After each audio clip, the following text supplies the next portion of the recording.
everyone. Welcome to Right Side Broadcasting Network. I'm your anchor, Alyssa Ashe, and I'm actually here with Dr. Shiva Ayyadurai, who is running for Senate in Massachusetts to unseat Elizabeth Warren. Hey, Dr. Shiva, how are you today? I'm doing great. Thanks for having us. Good. Thank you so much for being here. Really appreciate you coming on the show and excited to dig into some issues that you're passionate about. Great. So first I wanted to start out asking, are you running as an independent or a Republican in Massachusetts? Well, first of all, Massachusetts, nearly 60% of people here are independents. The Republican Party is irrelevant in Massachusetts. There's actually only one party in Massachusetts, the Democrat Party, and they have two faces. One's called Democrat, the other's called Republican, but they're just Democrats. So we gave the Republicans a shot. In fact, I never voted in my life before until Trump ran. First guy I voted for because I thought it was a necessary disruption. And Trump, by the way, anyone intelligent will know he's not a Republican or a Democrat. He's an independent. I was invited to the inauguration, then decided to run as a Republican in Massachusetts. And we were getting standing ovations wherever we went. But the Republican Party is in cahoots with Elizabeth Warren, and the Democrats, they want this never Trumper Charlie Baker to keep his seat as governor. And then Elizabeth Warren gets to keep her seat as senator. That's the racket that's going on. In fact, the three other Republicans that they're running, consider this. One of them gave $300,000 to Bill Clinton speaking fees. Another guy, as campaign manager as a Saudi lobbyist, voted for Joe Biden. And the other woman ran the lottery. I'm the only one, I would say, is a quote unquote true Republican, but that's why we're running as independents. There's no party of Lincoln in this state. They're all part of the Massachusetts sewer, which feeds the Washington swamp. Okay. Thank you. Thank you for clarifying that. And would you say, despite, running as an independent, you still hold some conservative values and issues that you support? Yeah. I just got the endorsement of Sheriff Joe Arpaio. Sheriff Joe, his only crime was that he enforced immigration rules. I came from India as a legal immigrant. And I think without secure borders, without legal immigration, you don't have a country anymore. So when we define conservative, let's define it. And for me, it's defined as the following way. It's the essence of what this country is about, right? Which is about rule of law and meritocracy. Many people come from other countries here because their countries are massively corrupt. They have no rule of law. And it's not about how hard you work. It's about were you born into a certain family? Like in India has a caste system. We were considered untouchables or deplorables, right? And there's no sense of law. And so that to me is the definition of quote unquote conservative. And the problem is we have people who are on the Republican side and the Democrat side, definitely the Democrat side, who claim that they're conservatives, but they don't even follow the rules of meritocracy. They don't want a guy from India who's a legal immigrant, went to the public school systems, played baseball, mowed lawns, got 4 degrees from MIT, started 7 companies, thousands of jobs. They don't want a guy like that participating in their rigged system. Yet the quote unquote Republicans claim they stand for meritocracy. So, so I think if conservatism is about working hard, committing to excellence, following laws, that's what I am. Definitely. And wanted to kind of talk about this towards the beginning of our interview. Something really interesting people may not know about you is that you invented email. So can you expand on that a little bit and tell me how that developed? Yeah. So the invention of email, which I did as a 14-year-old kid, I would say is the epitome of the American dream. It's really the spirit of America. You see, the nonsense narrative that we busted up when my stuff went into the Smithsonian about 6 years ago was people were bamboozled to think that text messaging was email, and the military industrial academic complex, which we call the deep state, had conflated that they were the inventors of email. But here are the facts. I came in from India in 1970, settled in New Jersey. By the time I was 14, Alyssa, I had completed calculus and got an opportunity to go to NYU in a special computer science program. Graduated top of the class and started working full time after that at what is now known as Rutgers Medical School in the heart of Newark, New Jersey, primarily African-American, a city, very poor. But there was a great mentor there who gave me the opportunity to convert the old-fashioned interoffice mail system. I don't know if you remember this. Anyone over the age of 40 remembers this. There was always a secretary in organizations who had a desktop. She had a typewriter. She had the inbox, a physical box, a physical outbox, Underneath her was a trash can, paper clips, and she'd write this thing called a memo, which was to, from, subject with a carbon copy, where you literally had carbon paper. And this was called a memo. So if you were going to hire someone, you'd write this cover letter, you'd attach your resume, and you'd forward it to different people. And this is how collaboration took place. I was asked to convert that entire system, Alyssa, to the electronic version, which no one had done. In fact, the technically elite at the time thought it was impossible, primarily because they thought it would be very difficult to create a user-friendly system for a secretary to use, because they diminished women in those days significantly, that women could not use a computer. So that's what I did, wrote 50,000 lines of code to have every feature we see in modern email systems, and I called it email, a term never used before in the English language. Subsequent to that, in 1981, when I attended MIT, the president of MIT said, Shiva, it's too bad you can't patent software. You should copyright it. Because in 1980, the Software Act of 1980 was passed, which allowed you to use copyright law to protect software inventions. That's what I did. And it wasn't simply putting a C with a circle. You had to send in all your code. It was a very arduous process. On August 30th, 1982, an American kid was issued the first U.S. copyright for email, recognizing me as the inventor of email. Now, I didn't make money on that because the copyright laws don't protect ideas. This is the problem with people in Washington who don't know engineering or science, right? Patents should have been allowed. It was only 1994 where patents allowed, which protect ideas. So, but anyway, I made a ton of money doing many other things. I didn't need the fame or fortune off email. But in 2012, Alyssa, all my documents, when my mom was dying, she'd saved them in a beautiful suitcase. And Time magazine, people can look this up, wrote an article called The Man Who Invented Email. The technology editor, Doug Amith. 3 months later, the Smithsonian honored me, accepted all my materials into the Smithsonian. And that's when the proverbial SH, asterisk T hit the fan, because you had all of these white liberal racists, and I want to characterize them. These were the elite in academia who had already written the narrative on email that it came from the military. Why? Because they want to promote war. That, we give our taxes and shouldn't we be happy we got email? It wasn't done by the military. At best, they did a rudimentary form of text messaging. So when my stuff went in the Smithsonian, it was like a new skull had been found in Africa, and people unleashed all this hate on the internet, calling me a fraud, all sorts of names. Gawker Media, which you may know, elicited this kind of stuff, wrote 3 horrible articles, which in fact has someone else said this curry-stained Indian should be beaten and hanged. And again, all of these people are white liberals who claim they want to help the darky like me. But for God's sake, if someone like me actually goes out of their bounds and does something not in their plantation, they get really, really upset. Because email wasn't invented at MIT, and MIT is a great school. It was done before I came to MIT. So anyway, 4 years later, we sued Gawker Media. I was the second person to sue them after Hulk Hogan did. We took them down. I was appointed. All the 3 articles were forced to come down because free speech doesn't support defamation or libel. And so it was a huge victory. I got about $1 million out of it. But yes, a 14-year-old American kid invented email. It wasn't done by the military industrial complex. And by the way, a 14-year-old boy is the one who invented TV in Franklin, Idaho. So you see, I think the bottom line is that we don't need to go to big universities, big corporations, and have the military in our lives to innovate. That's a lie. The truth is everyday people are constantly innovating, and the elites want to take that truth away, and they want to shove down our throat a false narrative. Yeah. Now, do you still have the 7 tech companies? Yeah. So believe it or not, the first company I did was in 1993. I also have a degree in art and design. We did one of the first companies to do web development, called Millennium Productions. And then we did another company to put online communities, which we call social media communities. So we put the first artist community online called Arts Online. I wrote one of the first earliest book called Arts and the Internet. And then the next company I did was called Echo Mail, where we actually analyzed email for the White House. Believe it or not, I couldn't get away from email. I won a contest to analyze Clinton's email. That grew into a company, an AI company, which I made a lot of money, but then I kept the rights for small business. You can still see we're relaunching it for small businesses, called Echo Mail. The fourth company I'm running right now is called Systems Health, which integrates Eastern and Western medicine. And another big company we're doing right now is called CytoSolve, which literally models molecular pathways on the computer, eliminating the need for animal testing. For example, we discovered a drug for pancreatic cancer without killing animals, which got FDA allowance. So now we're going after every major disease.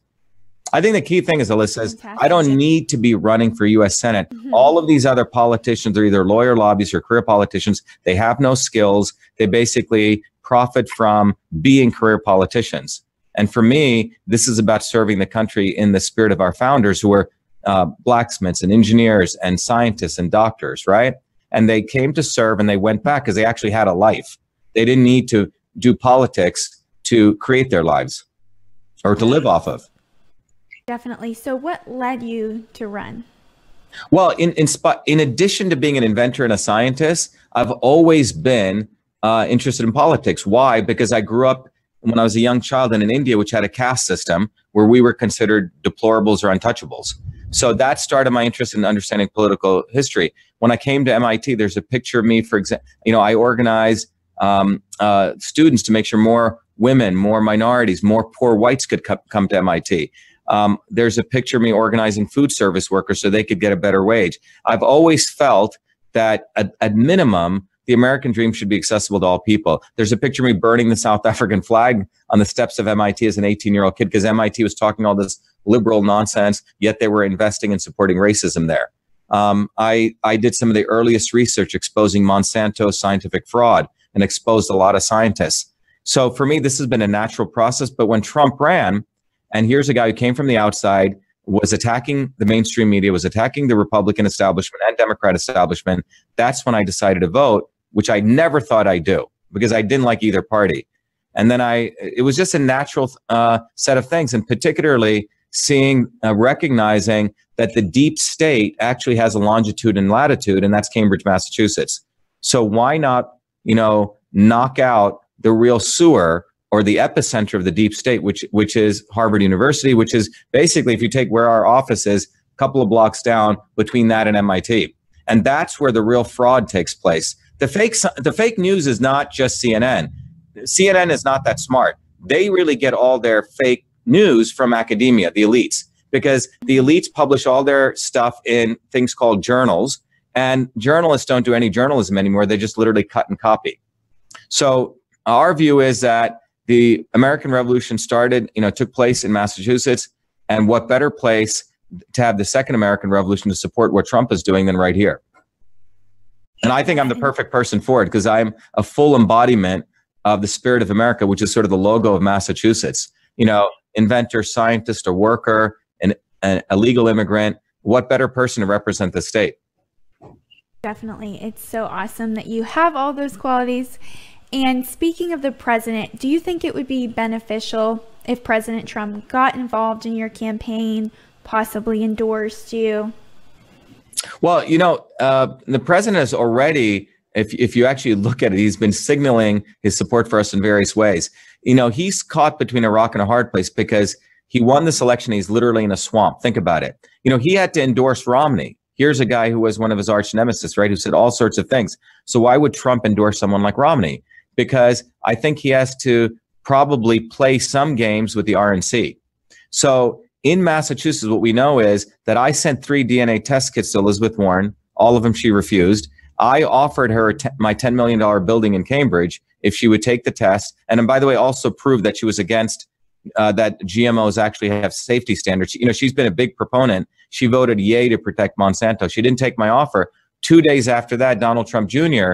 offered her $10,000. And a week after that, President Trump offered $1 million. So, to us, he clearly knows what's going on here. He knows we're the only ones hitting hard. He clearly knows of the Republican swamp here. I mean, he had one of the Republican, quote unquote, Republicans, do a Photoshop picture, Alyssa, shaking hands with him. And this guy's promoting himself as a Trumper. So, Massachusetts is known for innovation, right? But the modern innovation of the sewer here is to innovate what we call the fake Trumper.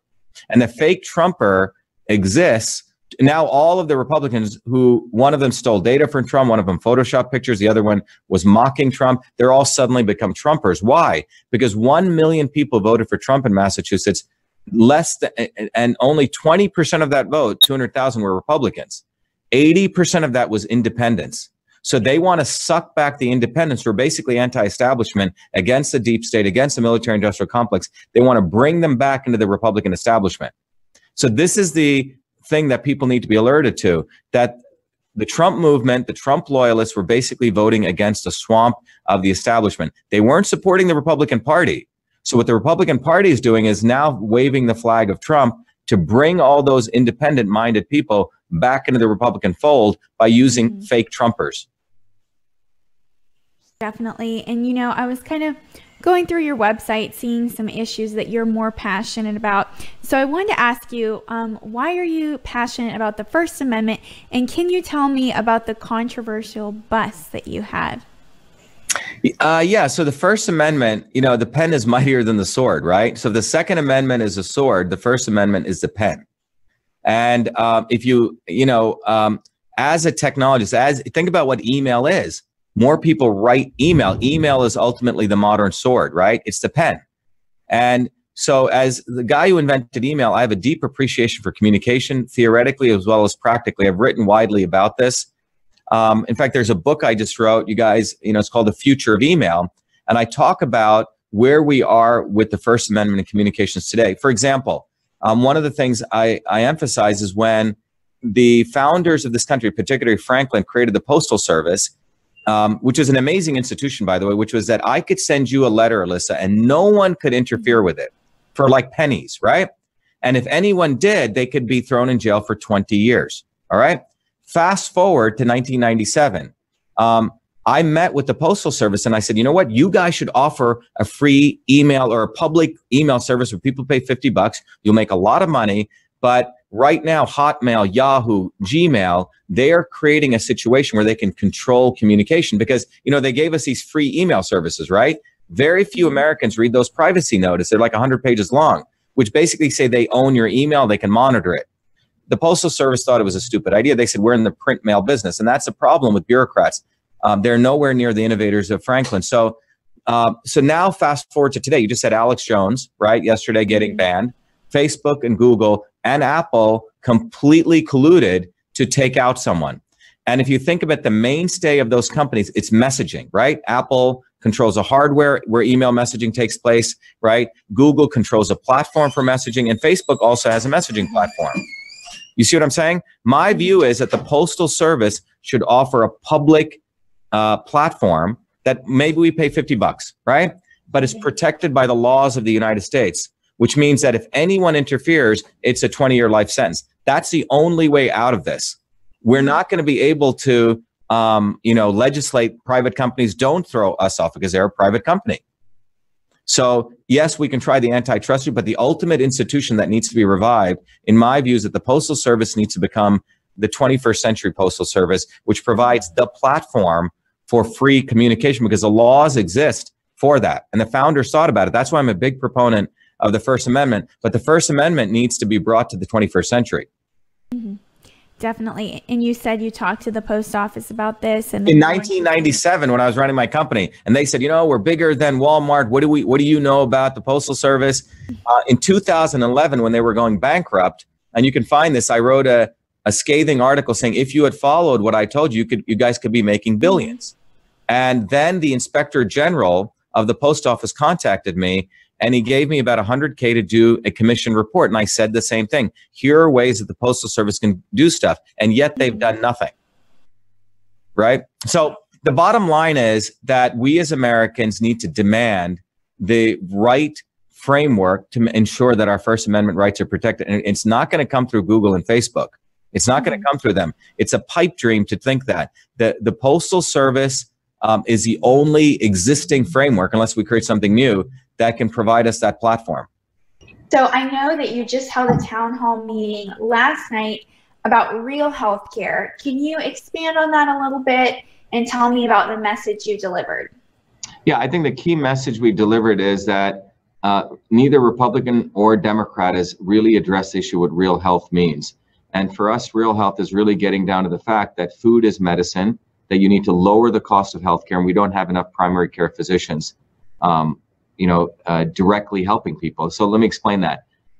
Monsanto, for example, as a company, has polluted the entire food supply of this country. Elizabeth Warren voted for the Monsanto Protection Act. For those of you who don't know what Monsanto was a company in the 60s with Dow, which created a chemical called Agent Orange, which was used to defoliate jungles as an herbicide in Vietnam. After the war ended, Monsanto retooled that same quote-unquote technology to drop pesticides from the air for factory farming. factory farming is very different than local organic farms. 80% of Americans, rich or poor, black or white, want, locally grown, fresh organic produce. Today, only a very few number of people can afford that. So, and we know that food is medicine, right? So what you are, what you eat. So none of the healthcare debate, Alyssa, ever focuses on that. It's been a passion of my life. It's been, I have a PhD from MIT in a department that was originally known as the Department of Food and Nutrition Science. So part of the whole real health piece is, disincentivizing companies or incentivizing more local farmers and not big agriculture. Elizabeth Warren supports big ag, we support local. The second piece of this is we need to lower the cost of healthcare. One of the most insidious parts of the healthcare aspect, which again, Republicans and Democrats do not talk about, is what's known as GPOs, group purchasing organizations, which essentially artificially inflate the costs by $500 billion for drugs. So for example, a $12 generic is selling for $32,000 because between the supplier of the creator, the manufacturer of the drug, by the time it comes to one of us, there are all of these in-between people known as in-between people. GPOs are the ones who modulate those contracts. And they were given in the 90s to get what are called kickbacks. So which means they actually give kickbacks to hospital administrators, vacations. People should go research this. And it's not something that's widely talked about. But first thing is we need to pass legislation to outlaw GPO kickbacks. The third piece is we don't produce enough primary care physicians. Since Obamacare, Affordable Health, or Romney Care was put into effect, we've lost nearly 250,000 primary care physicians. So one of my goals is we need to eliminate the 4-year college need to go to medical school. You should be able to go right from high school to medical school. Many other countries do that. You lower the burden of debt on doctors, and therefore you make it easier for them to go be primary care physicians, right? Versus having this massive loan and they got to join big hospitals. Mm-hmm. Definitely. And what do you have your doctorate in? So my doctorate is in what's called biological engineering. It's a 21st century new department that MIT started. So you have what's called chemical engineering is to chemistry, biological engineering is to biology. As we probe the genome, as we understand molecular mechanisms, how can we use that for health and well-being? That's what biological engineering is. In fact, I spun out a company on that called Cytosolve, CYTOSOLVE. Cytosolve, like email. If email was the electronic version of office communications, Cytosolve is the electronic version of molecular system communications. Literally, we're able to model diseases on the computer, molecular mechanisms, and we're using that to test ingredients and compounds long before we waste our time in test tube testing or killing animals. And we're solving the problem way up front. So Cytosolve, it's worth a couple of $1 billion. It's an exciting company. It's radically going to change the face of medicine. Yes, that's so fantastic. Thank you for sharing. And sure. Did you say that you also have a rally for free speech this coming Friday? Yeah, so several weeks ago on July 22nd, we went to an Elizabeth Warren quote unquote town hall. Her town halls aren't really town halls. They're all rigged, staged events where only certain people are allowed in, only certain questions are done. So she had one in Western Mass, which is known as a liberal haven of a lot of bourgeois white liberals who show up. By the way, all white. And they were there talking about how they're going to help the poor blacks, and right? They never talk about poor whites, because if you do that, then you're a white supremacist. So anyway, they were lining up to go into the auditorium. Across the way, 200 feet away, the police had helped us organize our rally. And I encouraged those people to come over and have a discussion with us on race.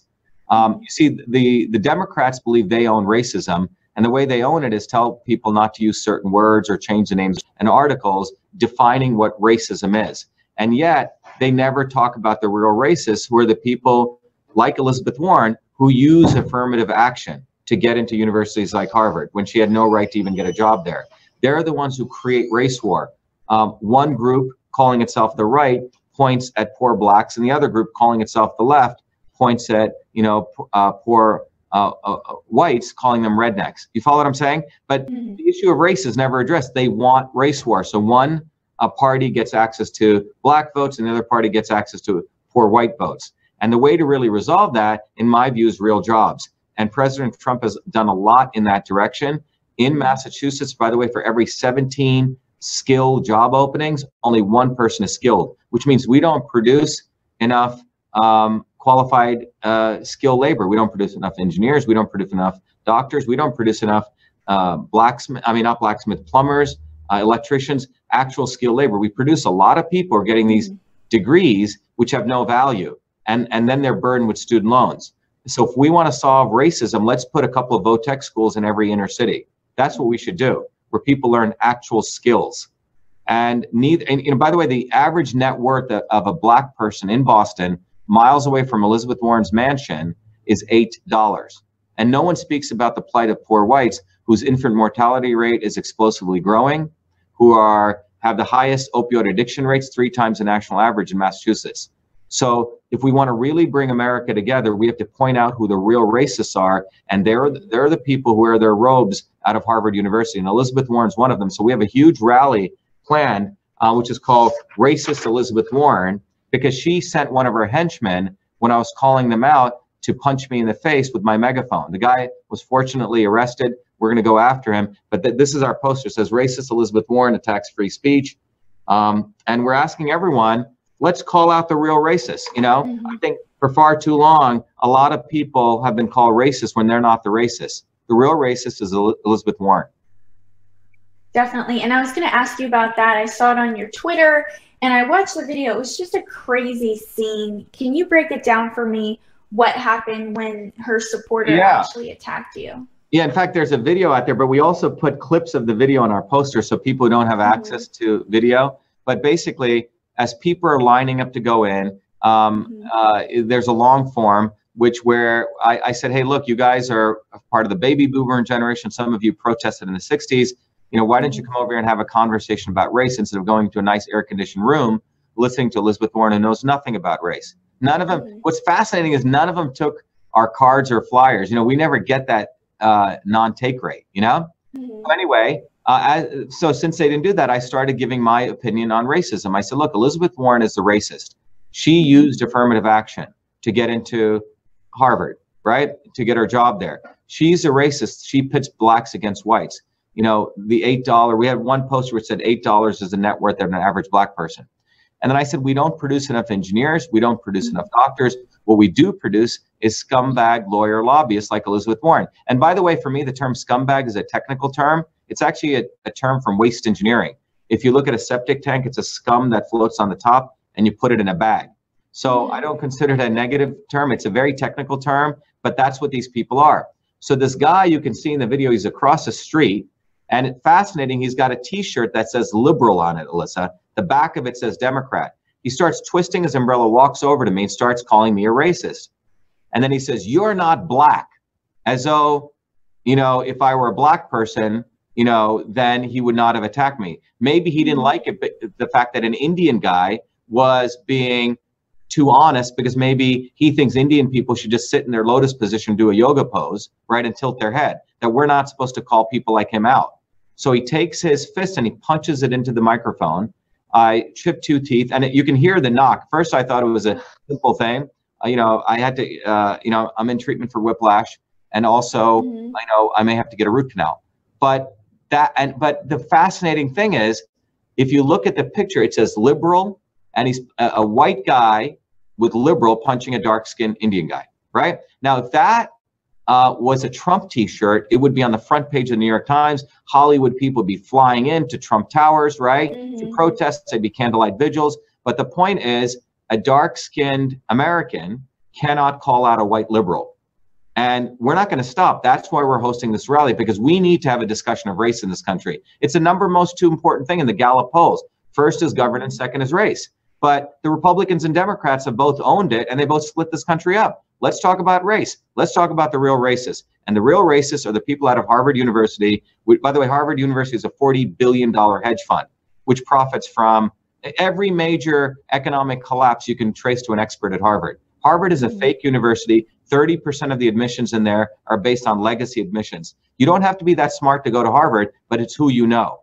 So, they have their nice branding, their brick and their ivy. And I think Harvard University, they talk about, a lot of these experts say we should rename buildings. I think we should rename Harvard University Indian College. If you look at the history of Harvard, in the 1640s, it was going to go bankrupt. They went to some Christian missionaries and had them give them money to bail them out. And under the pretense they were going to build a Indian college. Well, they only graduated 4 Indians, Native Americans, and the rest of the money went into the Harvard University printing press. That's where they put it. So Harvard has a history of just lying and stealing from minorities. So let them pay reparations. They so want to pay reparations, let them do it. So that's what we're going to talk about. We're going to talk about real racists, which is Elizabeth Warren and the Republicans of Massachusetts, all of them who come out of Harvard University. Mm-hmm. And if you're able to secure this seat in the Senate, what are some immediate changes you would try to make? Yeah, so the first thing is, we need to discuss term limits and voter IDs, because the reason the swamp exists is they don't have term limits. This is supposed to be a service. Frankly, you shouldn't even take money for this job because it's an honor, right? It's a charitable service you're doing. Why do you need $180,000? You join the club, you get benefits. These people make a lot of money. How did Dianne Feinstein make $80 million? These people contribute nothing. So first of all, we need term limits. Second is we need voter IDs. It's a formula for scamming everyone against democracy. Second thing is we need to go after these group purchasing organizations and end GPO kickbacks. Elizabeth Warren doesn't want to end it. And we need to shut down companies like Monsanto and incentivize local farms. The average age of a farmer in the United States is 65 years old. And farming and organic food is one of the most profitable businesses. You want to make money, go start a local organic farm. We don't have enough supply. Food is a $4.7 trillion business. When it comes to the jobs aspect, I want to give small businesses significant tax credits if they mentor and they do apprenticeships. We need to really take young people and mentor them. I learned how to program as a 14-year-old kid. It didn't come out of high school. It didn't come out of MIT. It was before I came there. It was because I had a good mentor and I was given an opportunity to excel and do a job. People learn by working. You don't learn by sitting in a lecture hall. And that's what the elites have convinced us. They sit on this podium and they lecture down to us. That's not where you learn. You learn by doing. So I want to really give small businesses tax credits, and we should tax fairly. We should tax Harvard University, which is, as I mentioned, is a $40 billion hedge fund.